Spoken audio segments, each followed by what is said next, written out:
Buddha Bros, Self-Actualization for Men and Young Men.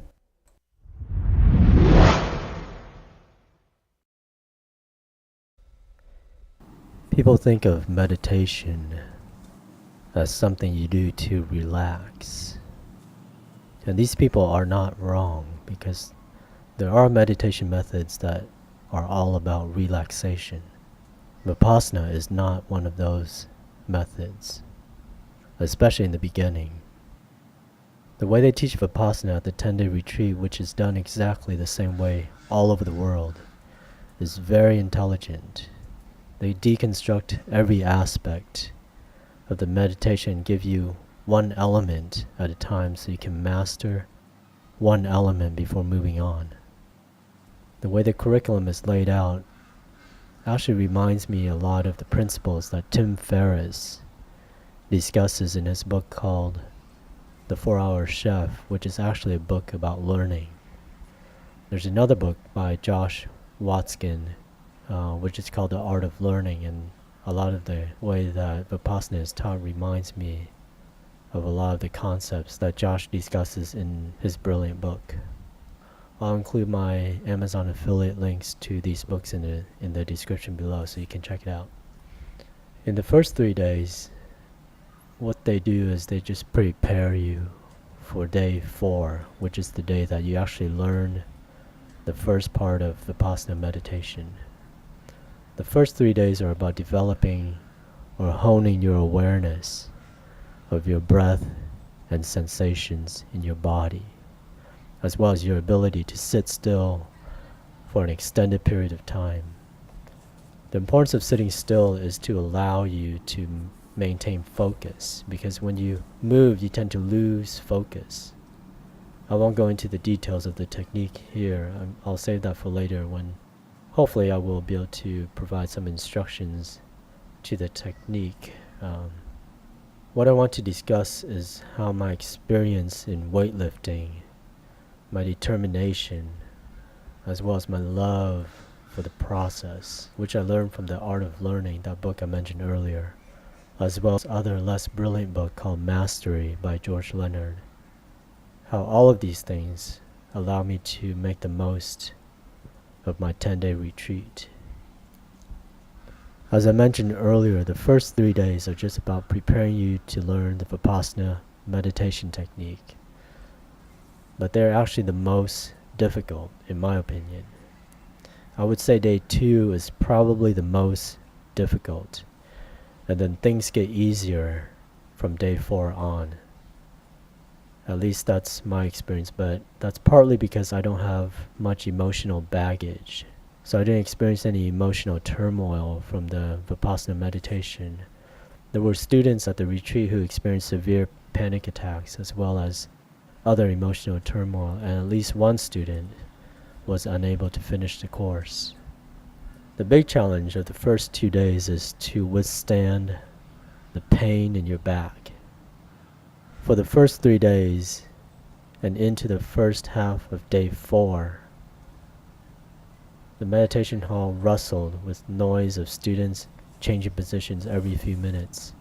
It wasn't until the middle of day 4 that they required students to sit for 1 hour without changing positions. And this rustling wasn't just from the new students. I had older students who had done the 10-day course previously sitting in front of me, who were switching positions constantly, so it wasn't just the new students. But partly because of my ego, and also because I wanted to work on my discipline during this retreat, I vowed on day 2 to not change positions for the entire hour-long sitting. While the meditation hall rustled continuously, I remained completely still.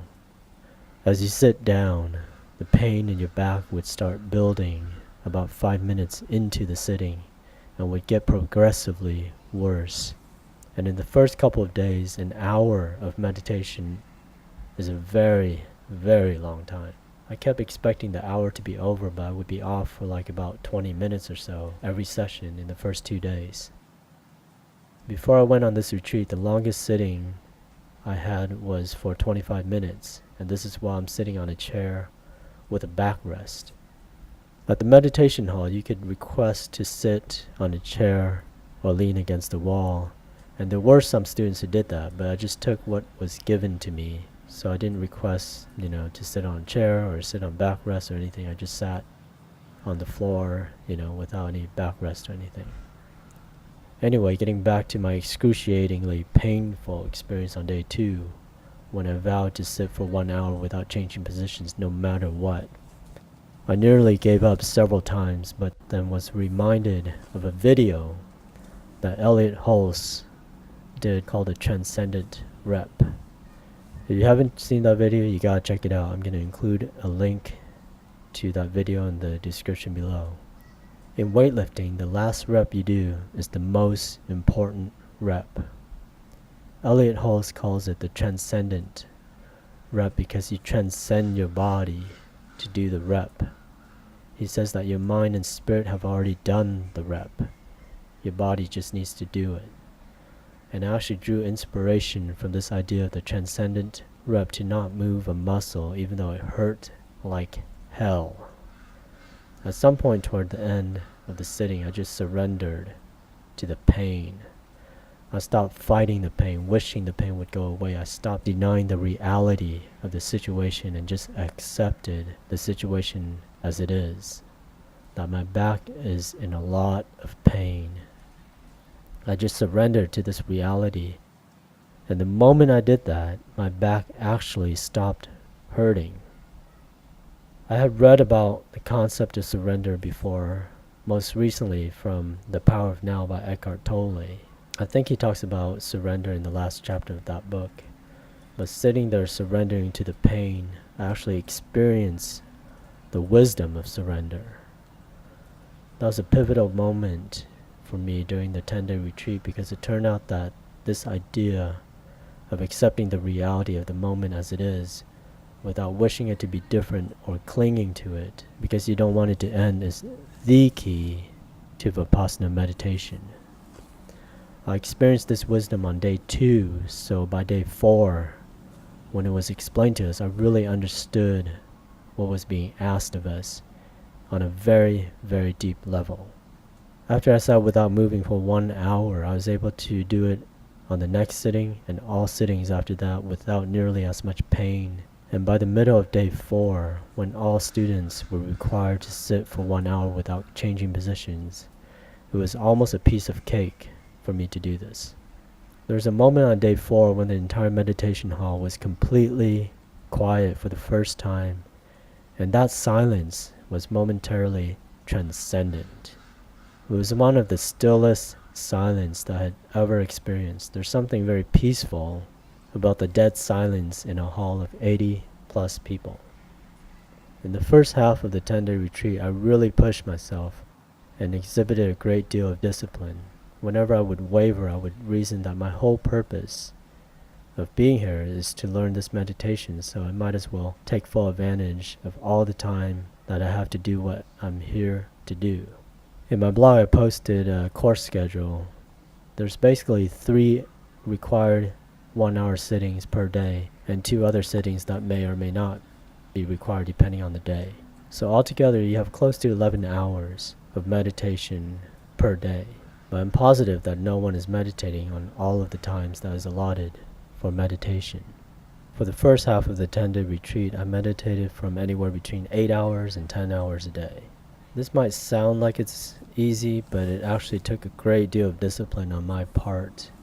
And it took a lot of me drawing from motivation from books that I've read in the past about performing at a high level, how it's all about the process, about taking the small actions continuously, unwaveringly.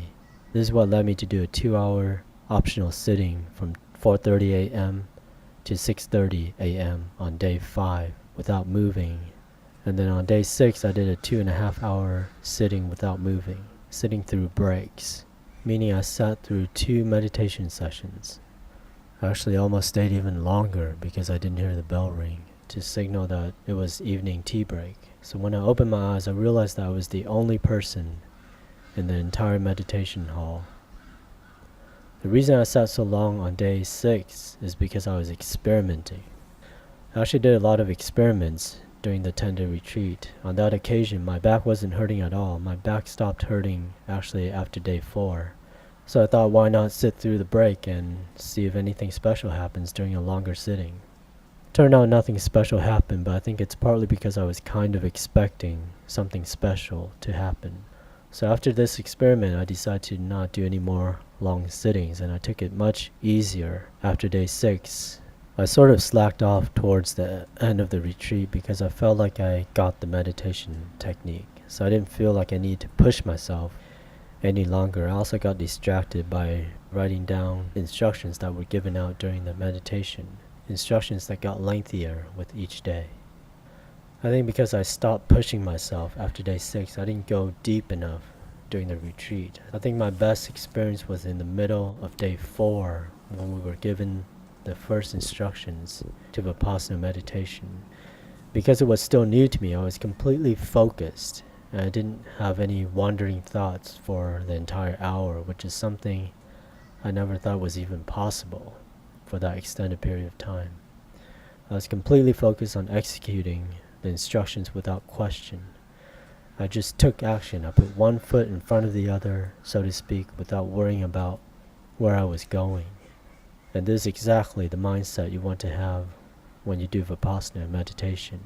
By the time day 7 came around, I got the hang of it so my mind could wander while I was executing the instructions, and this made the meditation less effective. So right now, what I'm trying to do is to approach the meditation with a beginner's mind, but that's something that's not that easy to do. So anyway, thanks for listening, and please feel free to give me the comments below and give me a thumbs up, thumbs down, and please subscribe.